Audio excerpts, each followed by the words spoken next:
All right, I'll call the meeting to order.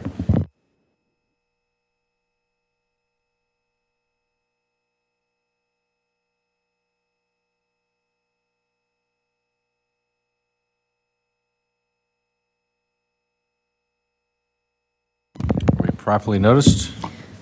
The meeting was posted according to law. Roll call. President Johnson. Here. Trustee Harding. Here. Commissioner Hayes. Here. Commissioner Morath. Here. Commissioner Lederhouse and Olson are excused. All right.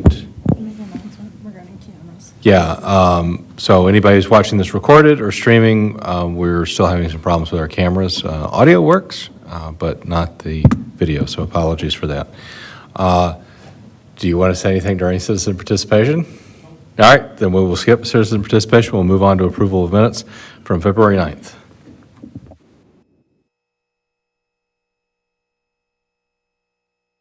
I'll second that. Questions or discussion on the motion? All those in favor? Aye. Opposed? Motion carries.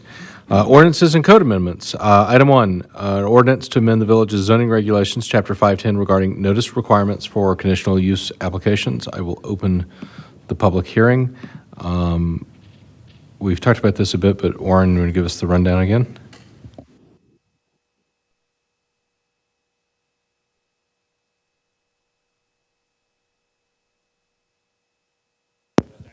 How about now? Okay. So the topic at hand is our notice requirements for conditional use permit applications. What we had previously discussed was that these are not currently consistent with the other types of applications that require similar Class 2 public hearing notices. As far as what we're proposing to do, we're proposing to incorporate similar language to what's currently used for rezonings and variance applications, which is that the notice be mailed to all property owners within 300 feet of the boundaries of the subject property, so that we're treating this the same as those other application types when we're looking at notifying people within a certain distance of the proposal. So that's the request. It is, again, something that is in section 510-157. That's where the conditional use permit procedures are outlined in the code, and we're just looking to insert that sentence within the existing code language. Any questions from the commission? Is the other language pretty much the same, consistent then, you said? Yeah, so that would match the procedures that are in place and the language that exists for those other two application types. Yes. John, Brian, anything from you? Okay. Any comments during the public hearing? I'm not going to ask 3 times since there's one member of the audience and he's indicated no. So I will close the public hearing. Move on to a motion.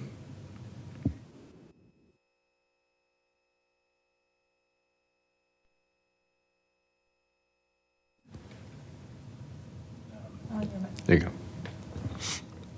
I make a motion that the Village of East Troy Plan Commission recommends to the Village Board approval of the proposed text amendment set forth in the draft ordinance dated February 19th, 2026. I'll second. All right, questions or discussion on the motion? All those in favor? Aye. Opposed? Motion carries. Item 2, rezone 17 contiguous parcels. Do I need to read all of these out loud? Okay, as indicated in the agenda here, located within the East Troy Business Park north of Honey Creek Road to apply the mixed business/light industrial overlay district, Village of East Troy applicants, who are our own applicant here. Again, I will open the public hearing, and I believe we've talked about this, but Warren, again, if you could give us the background. So again, this is a fix to the issue of the village inheriting the association for this business park. The village doesn't want to be in the business of managing a member association for the business park. And so in order to do away with the one, you need to have something else in its place. And so the design overlay was developed and intended for exactly this type of development. It currently applies to the development further down on South Executive Drive. And there's another property that has the overlay zoning over off of 120. So there's parcels that this already exists and apply to. By incorporating these, they will have specific standards that the village already believes this type of development should be held to, which will provide some consistency for future development that occurs on any undeveloped portions of the current business park. The code, as far as what it says for this specific district, it says that a map amendment may modify the extent of an existing overlay district by adding contiguous parcels. And so that is what we're proposing to do. It goes on to say that if you're going to do that, you need to follow the existing standards for a rezoning, which is what we've done. So we've done that notice requirement and prepared an exhibit of the parcels that are being proposed to be rezoned. So that went out with the public hearing notice. It's in your packets as well. The current business park does not all have the same base zoning. And so some of the parcels within the business park have an underlying commercial zoning, and some of them have an underlying industrial zoning. That's not changing. The base zoning will be the same. Again, this is an overlay. This is something that gets added on top that also applies. And specifically, it's a design overlay, so it's imposing standards on the specific developments that are looking to locate there. The types of things that you'll see, there's a few uses that are prohibited now based on this overlay being imposed that maybe the base zoning did not have a standard for. There's architectural standards. There's rules for dumpster enclosures, outdoor storage, and then there's a clause for non-conforming situations that those, you'd have to go to the non-conforming section to look at how these would apply to a non-conforming situation. So that's the nuts and bolts of what's in there. We've included the specific code language for the mixed business / light industrial design overlay district in the packets as well. So we're expanding the design overlay district from what it currently was and incorporating the business park parcels, which are approximately 139.88 acres as far as the area of those properties collectively.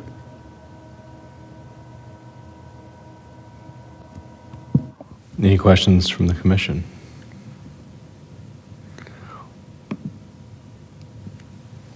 Assuming this passes, is there any other action on this from the plan commission in terms of trying to get rid of the association and move this to the zoning, or is that all then with the board? I think that would all take place at the board level. Okay. Yeah, the attorney needs to draft some documents that would be recorded in place of the association, and that has to be run by the property owner still. And did we have any concerns or comments from the property owners? Any concerns or comments? Okay. Any other public comment? Okay. All right, anything else from the commission? All right, we'll close the public hearing then and entertain a motion. I make a motion that the Village of East Troy Plan Commission recommends to the village board approval of the proposed rezoning set forth in the draft ordinance dated February 19th, 2026. I'll second. Questions or discussion on the motion? All those in favor? Aye. Opposed? Motion carries. All right. Recommendations for future agenda. So we've been doing a lot of cleanup. We've gotten through a good amount. Was there other stuff on our list of things for cleanup?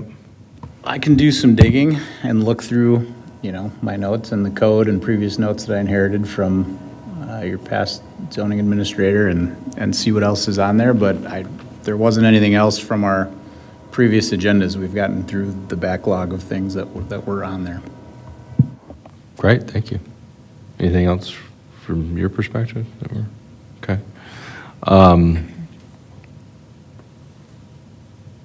The election, when is the election? The 21st?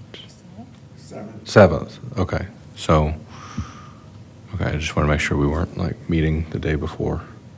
I guess that would be the That's a village. board meeting. No, okay, all right. All right, well, if there's nothing, then we may not have a meeting in April unless we have something to bring back.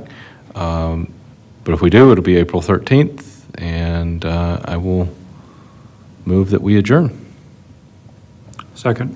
All those in favor? Aye. All right, have a good evening. Thanks for coming out.